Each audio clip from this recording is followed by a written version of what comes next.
obrigado. Caros jornalistas, todos presentes. Houve apenas uma reunião de uma coalizão de pessoas dispostas e foi um formato muito amplo hoje.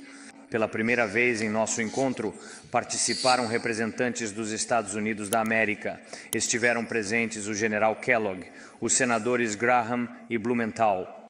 Participaram ao todo 32 participantes. No geral, chefes e representantes de estados, governos e organizações internacionais. Quero agradecer por essa participação ativa e, claro, a todos os países que se juntaram hoje. Muito obrigado. Falamos sobre o financiamento para as forças de defesa da Ucrânia para que nossos militares se sintam confiantes. Falamos sobre a produção de armas. É importante que, após conversas muito construtivas e muito positivas com o presidente Trump, tenhamos todos os sinais políticos necessários para a retomada do fornecimento de ajuda. Agora, em nível de equipes, estamos trabalhando para que tudo chegue à Ucrânia em tempo hábil. E sobre tudo isso, nós chegamos a um acordo, discutimos com os parceiros a possibilidade de comprar, principalmente na Europa e nos Estados Unidos da América. Pacotes de armamentos adequados ainda são necessários. Fornecemos detalhes sobre esse pacote aos nossos amigos. Esperamos poder contar com o apoio deles. Em particular, isso diz respeito a sistemas de defesa aérea e mísseis para os Patriots, sistemas Patriot e outros sistemas, assim como artilharia e outros tipos de armamentos que fortalecem o exército ucraniano, e sistemas essenciais para a defesa são extremamente importantes. Nossos serviços de inteligência e os serviços de inteligência de nossos parceiros têm todas as informações de que a Rússia continuará a prolongar esta guerra. Putin recusa todas as oportunidades de estabelecer um cessar-fogo real. Ele não quer uma paz verdadeira. Putin é viciado em guerra e mortes. Ele só pode ser forçado a abandonar esse vício com força real. Por isso é necessário que nossa defesa na Ucrânia seja forte o suficiente. A maioria das reuniões é dedicada a isso. E também para que as sanções do mundo contra a Rússia sejam suficientemente fortes. As sanções também devem atingir todos aqueles que realmente ajudam a Rússia, e discutimos isso em detalhes também. Hoje também conversaremos com nossos parceiros americanos, o senador Richard Blumenthal, sobre as sanções. Nós, na Ucrânia, somos muito gratos ao Congresso dos Estados Unidos, ao presidente Trump, pelo apoio e pela disposição em aumentar a pressão sobre a Rússia em prol da paz. Isso é necessário. É significativo que estejamos preocupados não apenas com a situação atual na Ucrânia, não apenas com a defesa durante a guerra, mas também estamos nos preparando para a reconstrução da Ucrânia, para como será a vida após os combates. Mais uma vez agradeço à Itália por organizar esta conferência. Mais de 30 países, centenas de empresas de diferentes nações, líderes políticos e sociais, mais de 200 acordos diferentes, totalizando mais de 2 bilhões de euros. Somos gratos por esses acordos. Muito obrigado a todos em nome da Ucrânia. Há um novo pacote de apoio europeu de mais de 2 bilhões. Obrigado, Úrsula e Antônio. Há um programa da Finlândia no valor de mais de 300 milhões, recursos especificamente destinados à reconstrução. Há um pacote da Holanda de 300 milhões. A Alemanha está disposta a ajudar com sistemas adicionais Patriot. Estamos conduzindo essas negociações. Obrigado. Hoje estamos lançando uma nova coalizão em apoio à Ucrânia, a coalizão de reconstrução. Concordamos que juntos criaremos um plano de reconstrução o mais detalhado e claro possível. Este deve ser um documento reconhecido internacionalmente. É uma forma de, junto com nossos parceiros, vermos todas as principais prioridades da reconstrução. É exatamente esse tipo de documento que pode se tornar um verdadeiro roteiro para investimentos, para atrair negócios, para apoio político e de outros tipos a passos concretos. Há uma decisão sobre a criação do Fundo de Reconstrução. Este será exatamente um fundo europeu, criado com a participação da Comissão Europeia, do Banco Europeu de Investimento e de 4 países: Itália, Alemanha, França e Polônia. Contamos com a adesão de outros parceiros. Obrigado, amigos, por essa liderança. E agradecemos, antes de tudo, às empresas desses países. Hoje há acordos com a AIA, com o diretor da AIA, Rafael Grossi, importantes para o nosso setor nuclear. Agradecemos a todos que estão com a Ucrânia, que agora estão conosco na defesa da vida, e, portanto, a todos a quem também agradeceremos pelo nosso trabalho conjunto em prol da reconstrução. Este é um projeto apenas para amigos. Reforço mais uma vez, o projeto de reconstrução é apenas para amigos e para verdadeiros defensores da vida. Obrigado. Glória à Ucrânia.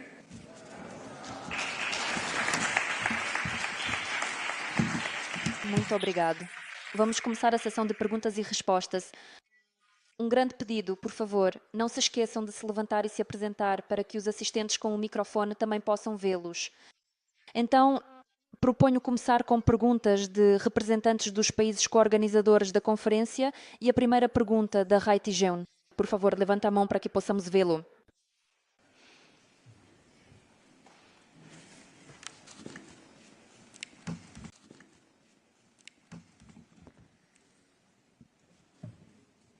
Boa tarde, presidente Zelensky, Roberto Ginzi, TG Gunhai, televisão italiana. Você participou da cúpula da coalizão dos dispostos hoje, e o general Kellogg também participou, representando os Estados Unidos, isto. É a primeira vez para uma autoridade do ZEUA. Além disso, graças ao importante trabalho que foi realizado pelo governo italiano, e vocês têm um relacionamento forte com o nosso governo, vocês estão confiantes de que todos os países ocidentais ou o Ocidente, como um todo, darão à Ucrânia um apoio sólido e forte, tanto no processo de recuperação, quanto no que diz respeito aos suprimentos de defesa. Muito obrigado. Antes de tudo, George é excelente e ela é uma primeira-ministra muito construtiva, uma gestora forte, uma organizadora. Tivemos uma boa reunião. Foi organizado em conjunto, como já disse, com o primeiro-ministro da Grã-Bretanha e o presidente da França. Tenho certeza, hoje foi um daqueles momentos. Você mesmo mencionou o lado americano e acho que isso é um sinal do presidente Trump, a presença tanto do general Kellogg quanto dos senadores dos Estados Unidos da América. Isso é um sinal positivo. Estou muito satisfeito com esse sinal. Isso é verdadeira unidade. Hoje houve um momento assim. Anunciaram de forma unânime e pública, eu não quero entrar em detalhes, pacotes de apoio para a Ucrânia e sinais muito decisivos em relação às sanções. Eu acho. Estou certo? Acredito que as palavras não são vazias e as imagens, como o nosso parceiro americano disse, disseram tudo hoje. Obrigado.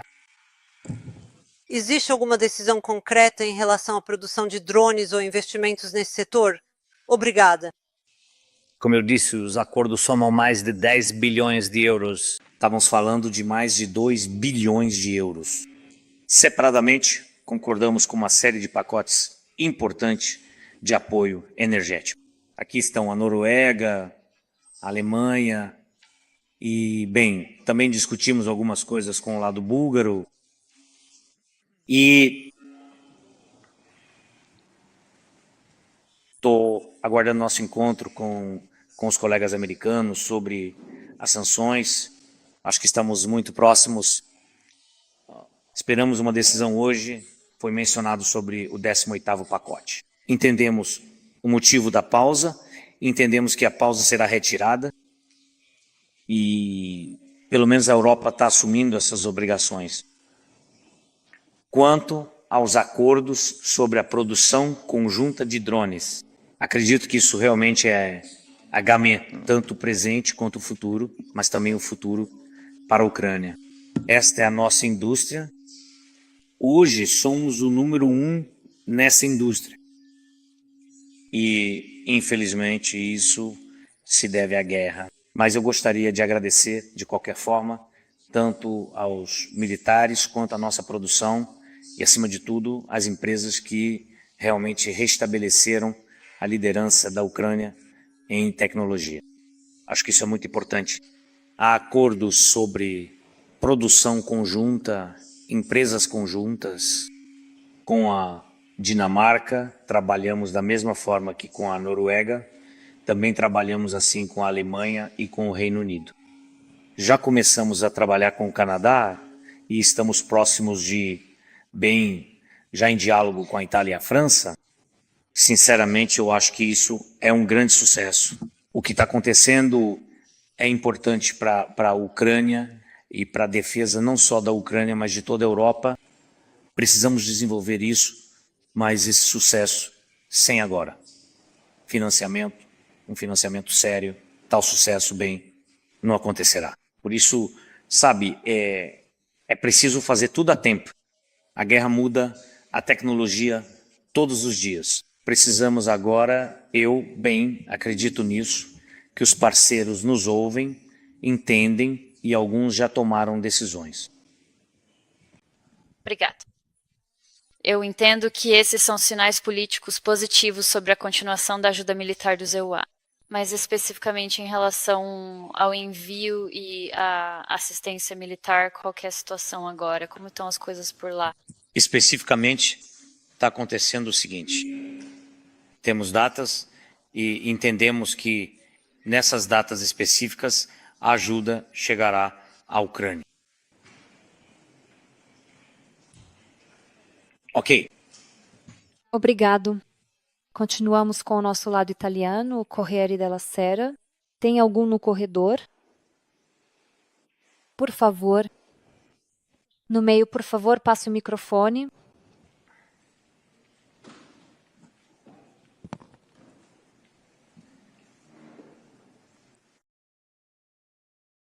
Boa noite, presidente. Posso fazer a pergunta em italiano ou devo fazer em inglês? Em inglês é melhor. Em inglês é melhor, ok. Boa noite, presidente. Muito obrigado por esta oportunidade. Gostaria de destacar 2 pontos que você colocou no topo da sua lista de prioridades hoje.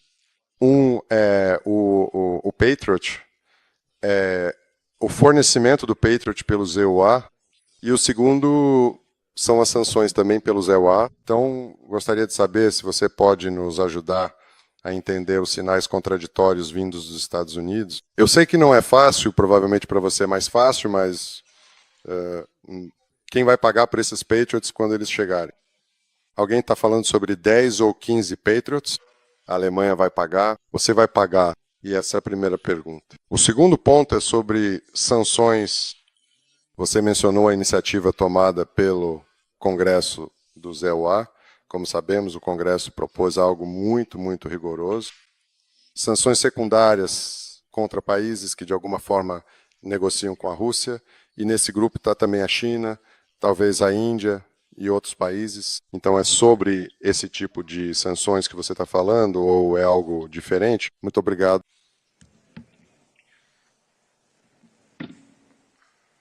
Com o presidente Trump, nós. Sim, acho que você precisa de uma transição. Desculpe. Vou esperar. Certo. Você está pronto? Ótimo. Com o presidente Trump, temos um diálogo positivo sobre o sistema Patriot. Meu pedido sobre 10 sistemas de defesa aérea Patriot e seus componentes essenciais e a quantidade correspondente de mísseis para esses sistemas. A Alemanha está pronta para pagar, tenho acordos com eles por 2 sistemas. A Noruega está pronta para pagar, tenho acordos bilaterais com o primeiro-ministro por um sistema. Esse é exatamente o esquema de financiamento dos sistemas americanos Patriot, atualmente. Mas essa é a minha tarefa, encontrar esse dinheiro, e como já disse a vocês no início da minha resposta, nós já temos uma compreensão, de onde começará o financiamento. Tenho certeza de que conseguiremos fazer tudo isso. E aquilo que, por enquanto, bem e ainda estamos em diálogo, é só Sobre isso que permaneço em silêncio. Colegas, por favor, traga o microfone para o centro.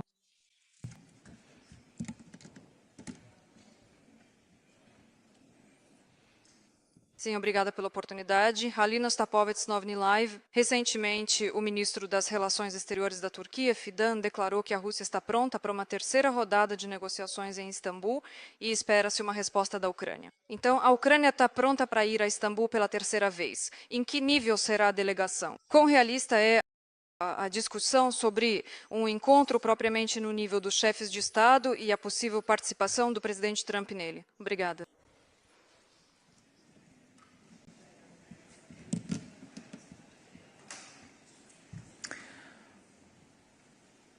Se queremos um resultado sério e acabar com esta guerra, é preciso preparar um encontro em nível de líderes.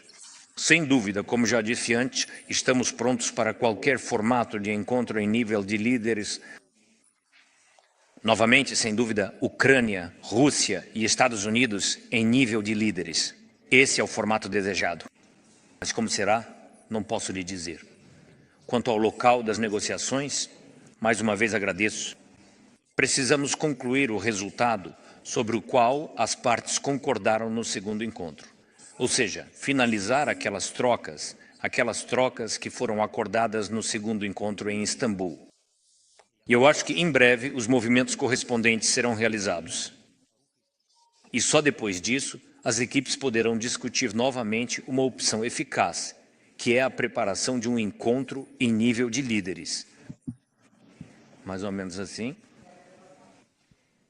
Senhor presidente, boa tarde. Volodymyr Verbiani, jornalista da Bloomberg. Tenho uma pergunta sobre possíveis mudanças no governo e uma possível rotação de embaixadores. Agora, tanto a mídia nacional quanto a internacional estão escrevendo muito sobre isso, então estão sendo preparadas mudanças no governo, em particular a substituição do primeiro-ministro, e recentemente o senhor ministro das Relações Exteriores disse que pode haver uma grande rotação de embaixadores nos países do G7. Isso significa que a embaixadora nos Estados Unidos da América será substituída? E a rotação pode também afetar o embaixador no Reino Unido? O Sr. Zaluzny, obrigado. Sou grato a Oksana Markarova. E nós conversamos, tivemos contato, quero dizer, e não posso dizer nada sobre o trabalho dela a seguir. Depende em grande parte dela. Estou aberto, gostaria que ela continuasse trabalhando na Ucrânia. Mas se ela decidir por outro caminho para si mesma, essa é uma escolha dela. Quanto ao novo embaixador, eu diria o mesmo, e ao Conselho de Ministros. Vou ser franco, se eu decidir, e isso acontecerá em breve, que o ministro da Defesa, Rustem Umerov, será o nosso principal embaixador, representando a Ucrânia nos Estados Unidos da América, isso certamente resultará em mudanças significativas no governo da Ucrânia. É claro o porquê. Porque hoje todas as decisões, todo o nosso orçamento, infelizmente, é para a guerra. E isso está no contexto do fortalecimento da Ucrânia, das armas acima de tudo. Por isso, né, uma das minhas ideias é que essa pessoa pode ser o ministro da Defesa da Ucrânia. E nesse sentido, isso tem grande influência sobre o governo. Porque, bem, sabe, a vida é assim, pode haver muitas críticas e está tudo bem, está tudo bem. Mas quem pode fazer isso? Quem pode ter e assumir tal responsabilidade em tempos de guerra? Essa é a questão. De que muitas coisas dependem. Além de tudo isso, se houver movimentos apropriados, então, sem dúvida, a Ucrânia deve ser rápida, se quisermos vencer nesta luta, por nós mesmos, pela nossa independência. Os parceiros devem ser rápidos, modernizados. E nós também. E por isso, sem dúvida, destaquei isso ao governo de hoje e volto a enfatizar que isso não diz respeito apenas ao governo, mas a todas as instituições, sem dúvida, a Ucrânia, nesta luta contra as carências, quando devemos gastar dinheiro apenas para fortalecer, em armamentos, defesa, certamente tem abrigos. Estamos falando sobre segurança, é preciso pensar em reduzir as instituições. Em qualquer caso, tudo o que pudermos, devemos reduzir. Isso é normal. para que os processos sejam geridos mais rapidamente, para que haja menos burocracia e ainda haja economia no orçamento. Por favor, pedimos gentilmente que se levante e se coloque de pé, se for possível e confortável para você. Obrigado, senhor presidente. Eu queria te perguntar, os ataques russos na Ucrânia se intensificaram nos últimos dias? Bem, temos visto alguns dos ataques mais intensos da Rússia nos últimos meses, nos últimos tempos, e Donald Trump, em vez de ficar irritado com você, como ele costumava fazer, começou a ficar irritado com Vladimir Putin e até começou a xingá-lo. Você acha que Donald Trump entendeu, você acha que ele abandonou a ideia de que pode fazer um acordo com Putin? Você acha que isso é algum tipo de ponto de virada? E se sim, o que você mais quer que Donald Trump e os Estados Unidos façam, ou façam a seguir pela Ucrânia? Obrigado.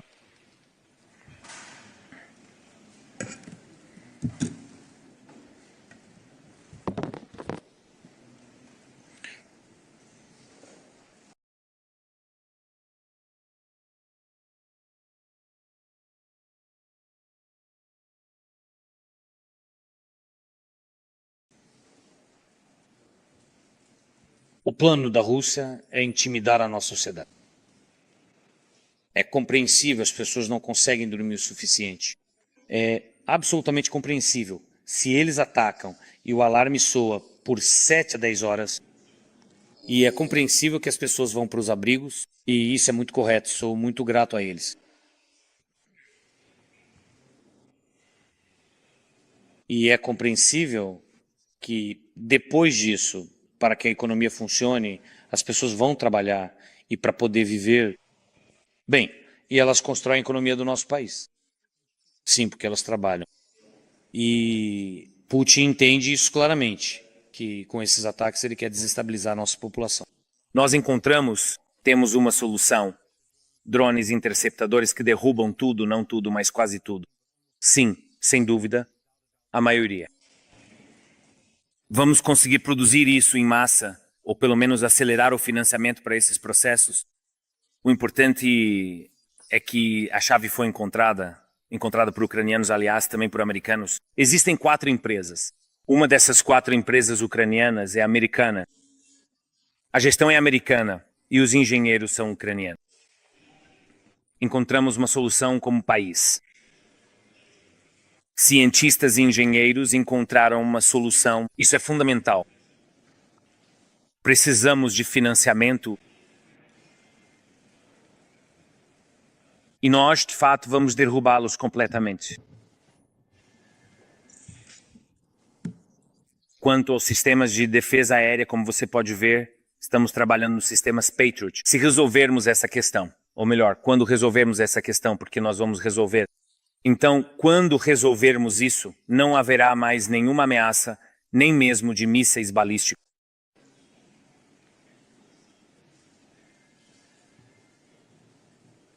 Sanções. Se somarmos todos os orçamentos hoje, um soldado russo recebe de 6 a 8 mil dólares americanos. Todos os orçamentos, eles têm orçamentos locais, orçamentos estaduais e assim por diante. Imagine quanto a Rússia está pagando por essa guerra. Um militar contratado russo recebe exatamente esse valor. Putin está contando com um exército de 1,5 milhão. Ele quer um exército de 1,5 milhão. Atualmente ele tem 1.200.000. Acreditamos que no próximo ano ele pode gastar 300 bilhões na guerra. As sanções vão limitar a capacidade dele de financiar dessa forma. Ele terá um déficit em orçamentos tão grandes. E sem dúvida precisamos falar sobre o aumento do financiamento. São guerreiros. Sim, talvez esses sejam sinais inesperados, mas hoje fui muito honesto na coalizão das partes interessadas.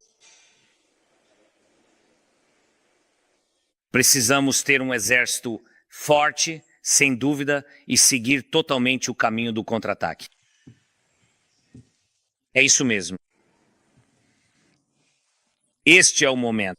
enquanto ainda não chegamos ao fim da primeira fase da guerra, o cessar-fogo. O que vai acontecer daqui para frente? Não posso dizer agora, mas sanções severas vão influenciar a disposição dos russos para negociar, mas negociar de verdade, com resultados e não apenas, você sabe, se esconder atrás de trocas que, sem dúvida, também são importantes.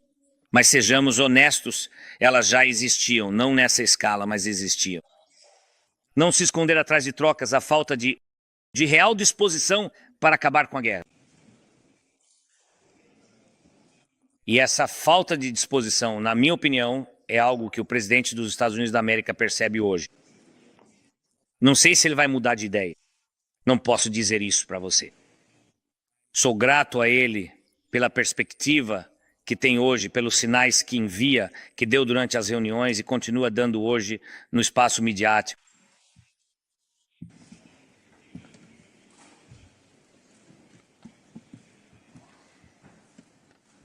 As sanções abrangentes que estão sendo discutidas hoje pelo governo dos Estados Unidos da América envolvem muitos setores econômicos diferentes e variados, incluindo finanças, energia e tecnologia. E você viu, em primeiro lugar, o setor de energia e também viu especialmente outros países que são importadores de energia russa. Isso afeta muitos aspectos importantes em muitos países ao redor do mundo. E me parece que medidas fortes, corretas e decisivas podem forçar esses países a influenciar significativamente os russos para acabar com a guerra e restaurar a paz.